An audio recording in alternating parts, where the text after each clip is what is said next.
Et le numéro 1 des moments les plus stupides de toute la saga Twilight, vous savez tous ce que c'est.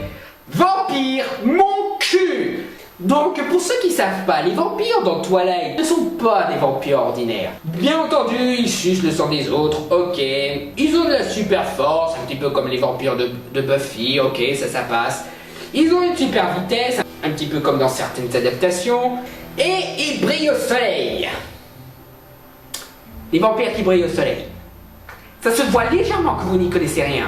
Les vampires ne brillent pas au soleil, ils crament au soleil. Je veux dire, c'est niveau maternel. Des gosses peuvent vous dire ça. Les vampires crament au soleil. Il y a une maladie qui s'appelle la maladie du vampire, qui fait que votre peau ne supporte pas les rayons UV.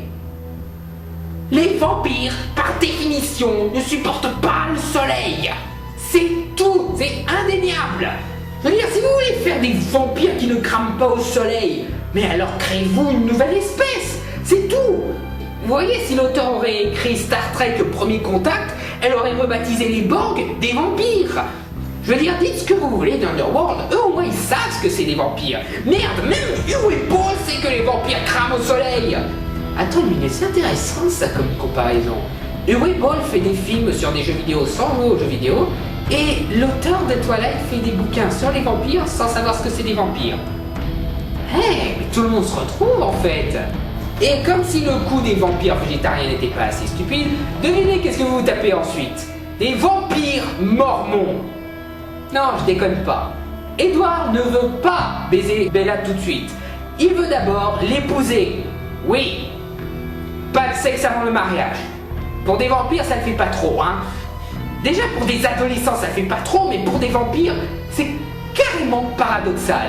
Je veux dire, il suffit de faire une petite recherche sur Wikipédia pour savoir que les vampires ont une signification sur l'humanité. La sexualité déviante. Les vampires représentent un petit peu la luxure et la sexualité hors norme, que ce soit le sadomasochisme, les trucs pervers autour du sang et de la mort, les trucs malsains et tout, et accessoirement la bisexualité. Bon, ça c'est plus d'actualité pour dire que c'est une sexualité déviante, mais c'est quand même une caractéristique originelle des vampires. Et le Dracula de Francis Ford Coppola, même s'il est pas super brillant, utilisait les vampires comme référence au sida. Bref, les vampires égale tout ce qui est pas bien à travers le sexe. Le sexe libre, le sexe déviant quoi.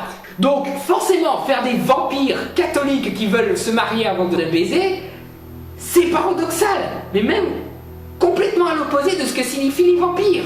Et puis pour des films sur les vampires, il n'y a pas beaucoup de sang, n'empêche. Je veux dire, c'est quand même un petit peu le centre de l'histoire des vampires, le sang. Et on en a que 2 centilitres. Bah bravo. Comme le dit Monsieur Critique, c'est un film de vampires pour enfants en vérité. Et puis le coup des vampires qui brillent, c'est déjà assez stupide, mais comment l'expliquer? Dans le premier film, beaucoup critiquaient le fait que tout le film était filmé en filtre bleu, que du coup on avait l'impression qu'il faisait pas beau tout le temps. Les mecs, c'est un petit peu le but du film. Le film il se passe dans une région où il pleut tout le temps, où il fait tout le temps du mauvais temps. Et ça explique pourquoi les vampires peuvent se balader sans cramer, sans briller. Donc oui, c'est un petit peu stupide de mettre du filtre bleu partout. Mais 1, c'est un style, et 2, ça mène un minimum de sens. Le problème, c'est que les producteurs, comme s'ils voulaient volontairement foutre tout en l'air, dans le 2, ils enlèvent le filtre bleu. Du coup, c'est un soleil rayonnant qu'on se tape. Du coup, Edward, il se balade tranquillement au soleil, sans cramer, sans briller. Bravo les mecs, vous avez reproché le truc qu'il ne fallait pas reprocher pour avoir un minimum de sens, et les producteurs ont réparé ce qui ne devait pas être réparé. Parce que c'était le seul défaut qui avait un sens.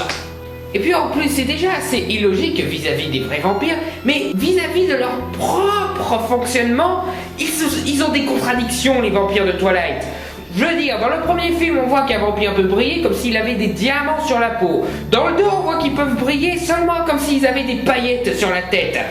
Dans le 2, on voit qu'apparemment ils sont faits de terre ou de cendre, mais dans le 3, on voit qu'ils sont faits de cristal ou de glace ou je sais pas quoi. Bien entendu, il faut que ce soit fait de tout sauf de sang ou de boyaux. Ah oui, faut éviter de faire du gore dans ce film. Faut éviter de choquer les morvons, pouvoir arracher des têtes et des bras sans une goutte de sang. Et puis aussi, on n'arrête pas de nous dire dans les 3 épisodes que pour tuer un vampire, il faut l'arracher en plusieurs morceaux et brûler le tout.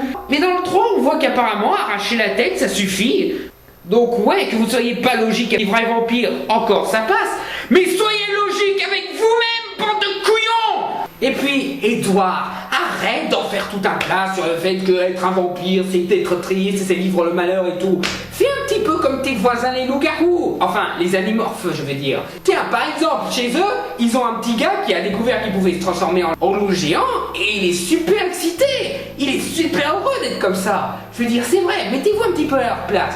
Si un jour vous découvrez que vous avez le pouvoir de vous transformer en un loup de 2 mètres, ou si vous avez des super pouvoirs, la super vitesse et tout, ou que vous pouvez vivre des millions d'années, et que vous pouvez briller au soleil en plus de ça pour draguer les filles, yeah, la vie est belle, yeah, j'ai trinqué le jackpot.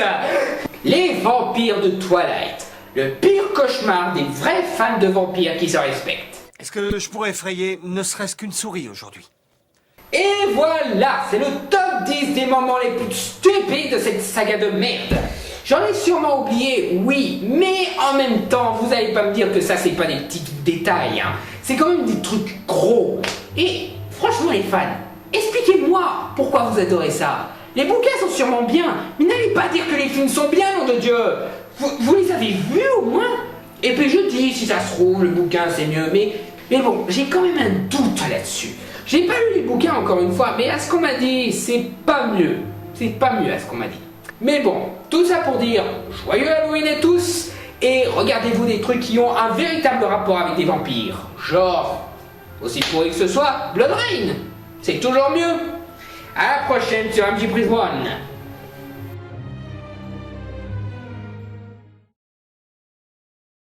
Oui, excusez-moi d'être vulgaire auprès des fans de Twilight, mais là,